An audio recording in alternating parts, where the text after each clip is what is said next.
जे काही पॅकेज जे अर्धवट आहे म्हणजे नाहीच आहे पॅकेज ही थट्टा आहे. कारण आता येताना 2-3 दिवस ज्या बातम्या येत आहेत पीक विम्याचे पैसे किती लोकांना मिळाले हात वर करून सांगा. आणि मला जे काही अज्ञान आहे मी कधी लपवत नाही, मी माहिती घेतो.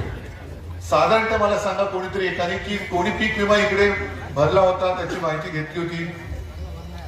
भरलाय मग आता तुम्ही ज्यांनी भरला त्यांनी सांगा तुम्हाला तुमच्या नुकसानीपायी किती पीक विम्याची रक्कम मिळायला पाहिजे होती.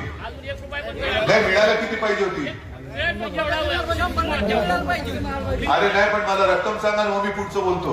प्रीमियम जेवढा तेवढी मिळाली पाहिजे पण 1 रुपया पण मिळाला नाही. पण साधारणतः रक्कम किती.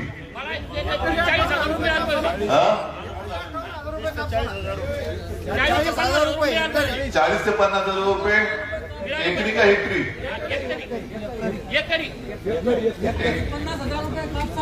बरोबर आहे ना. 50,000 रुपये कापसाला, सोयाबीनला वेगळे, मोसंबीला 80,000 रुपये. अरे पण तुम्ही बघा मी काय बोलतो नीट लक्षात घ्या. तुम्ही खोटं बोलताय. का बोललो.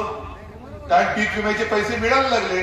अरे अकोल्यात मिळाले किती मिळाले माहितीये.